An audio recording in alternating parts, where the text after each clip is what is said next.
The metallic clunk of the deadbolt sliding into place echoed through the empty house. A sound as final as a slammed door. My hands trembled, the keys biting into my palm as I stood in the dim foyer, staring at the front door I'd just locked.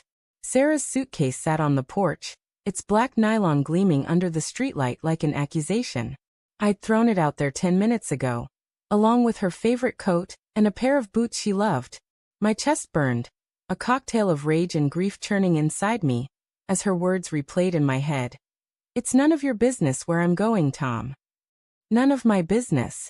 After 12 years of marriage, 2 kids, and a mortgage we'd scraped to pay off, she'd said it with the casual indifference of someone dismissing a stranger. I leaned against the wall, the plaster cool against my forehead. The house smelled of her, lavender lotion and the faint citrus of her shampoo, lingering in the air like a ghost. My pulse hammered in my ears, drowning out the hum of the refrigerator. I'd changed the locks an hour ago, the locksmith's van peeling out just as her car pulled into the driveway. She'd pounded on the door, her voice sharp and indignant through the wood. Tom, open the damn door. What are you doing? I hadn't answered. I couldn't. The weight of what I'd found, what I'd known but refused to believe, had already cracked something inside me. It started 3 months ago, small things I brushed off. A late-night text she angled away from me, her thumb swiping the screen to black before I could glance over. The way she'd linger in the bathroom, door locked, her voice a muffled hum through the wall. I told myself it was work stress. She was a paralegal, always buried in case files. Long hours were normal. But then came the perfume, a musky scent she'd never worn before, clinging to her blouses in the laundry hamper. I'd hold them to my face, inhaling, trying to convince myself it was nothing. Just a new brand. Just a phase. The kids noticed too. Emma, our 10-year-old, asked why Mommy was always on her phone, her brow furrowing as she clutched her stuffed rabbit. Jake, 6, didn't ask questions, but he'd cling to Sarah's legs when she came home late, his small hands gripping her like she might vanish. I'd rationalized it all, built a flimsy scaffold of excuses. She was tired. She was busy. She was still the woman who'd cried in my arms when we lost our first pregnancy, who'd laughed until she snorted when I proposed on a rainy pier. But doubt is a slow poison, and it was seeping into every corner of my mind. Last week, I broke. She'd left her laptop open on the kitchen table, a rare slip. I wasn't snooping, not at first. I just needed to check the bank account for a bill. But there it was, an email notification flashing on the screen. Miss you already. Same place tomorrow. No name, just an initial. C. My stomach lurched, a cold sweat prickling my skin. I clicked, my hands shaking so badly I could barely move the cursor. The email thread was short but damning. Meeting spots, a cafe downtown, a hotel bar on the edge of the city. Vague promises to talk soon. No explicit confessions, but the intimacy in those words, the casual "we'll figure it out," sliced through me like a blade. I didn't confront her that night. I couldn't. The kids were asleep upstairs, their soft snores filtering through the baby monitor. I sat in the dark, the laptop's glow burning my eyes, replaying every moment of our life together. Had I missed something? Was I too absorbed in my construction job?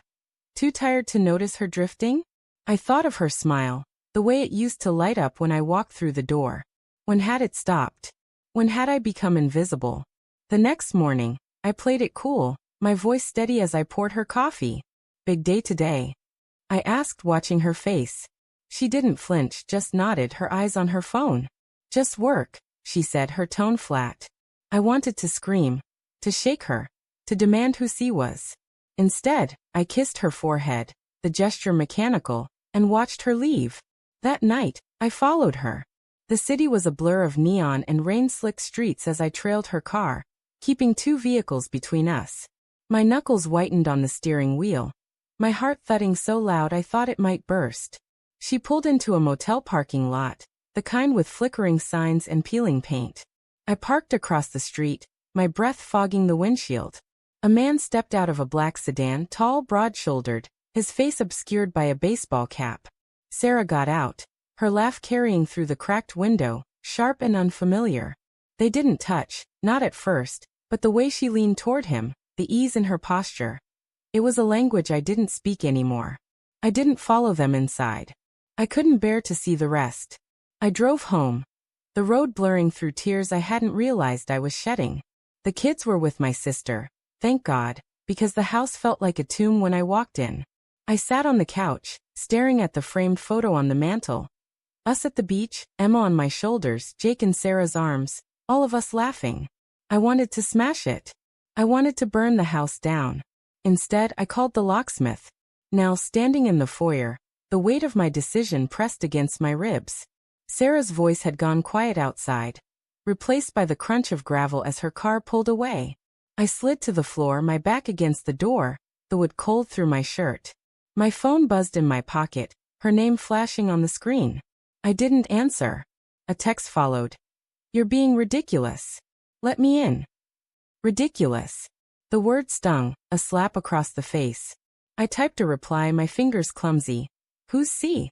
I deleted it before sending. What was the point? I already knew. The next morning, the house was too quiet. Emma and Jake were back, their small voices filling the space with questions I couldn't answer. Where's Mommy? Emma asked, her eyes wide and searching. I mumbled something about a work trip, hating the lie as it left my lips. Jake just stared at his cereal, pushing it around with his spoon. I wanted to protect them, to shield them from the truth. But how do you explain betrayal to a child? How do you tell them their world is cracking? Sarah showed up that afternoon, her face pale, her eyes red-rimmed. I let her in, not because I wanted to, but because the kids were watching. We stood in the kitchen, the air thick with unspoken words. You changed the locks, she said, her voice low, almost a whisper. You threw my stuff out. You said it was none of my business. I shot back, my voice sharper than I intended. So I made it none of yours. Her lips parted, but no words came. For the first time, I saw something flicker in her eyes, guilt, maybe, or fear. Tom, she started, then stopped, her hands twisting together.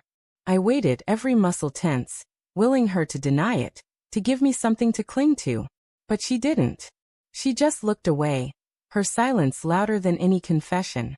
Who is he? I asked, my voice breaking. The question hung between us, heavy and jagged. She flinched, her shoulders hunching like she'd been struck. It's not what you think, she said finally, her voice barely audible. It's complicated. Complicated. I laughed, a bitter, hollow sound. 12 years, Sarah. 2 kids. And you're sneaking around with some guy named C? Don't tell me it's complicated. Her eyes met mine, and for a moment, I saw the woman I'd married, vulnerable, human, flawed. I didn't mean for it to happen, she said, tears spilling down her cheeks. I was lonely, Tom. You were always working, always gone. I needed someone to see me. I wanted to scream that I'd seen her, that I'd loved her every damn day, even when I was too tired to show it. But the words stuck in my throat. Instead, I thought of the motel, her laugh, the way she'd leaned into him. You could have talked to me, I said, my voice raw. You could have tried. She nodded, wiping her face. I know. I'm sorry. Sorry. The word was a pebble in an ocean, too small to matter. I wanted to hate her, to cast her as the villain, but all I felt was grief. For her, for us, for the life we'd built. I thought of the kids upstairs, oblivious to the fracture splitting their world. I thought of the suitcase on the porch, the locks I'd changed. Had I gone too far? Was I the one breaking us now? Stay for the kids, I said, the words tasting like ash. But not for me. Not anymore. She nodded, her face crumpling, and in that moment I saw it, the truth she hadn't spoken. C wasn't just a fling. He was someone she loved, someone she'd chosen over me. The realization hit like a fist, stealing my breath. I turned away, unable to look at her, and walked to the window. Her car was still in the driveway, the suitcase gone. Outside, the world moved on, cars passing, leaves skittering across the lawn. But inside, everything was still, a frozen moment before the collapse. I didn't know what came next. Forgiveness? Divorce? A lifetime of pretending for the kids? All I knew was the weight of her betrayal, heavy as the deadbolt I'd slid into place. And as I stood there, staring into the dusk, I heard her footsteps behind me, soft and hesitant, a sound that promised nothing but more pain.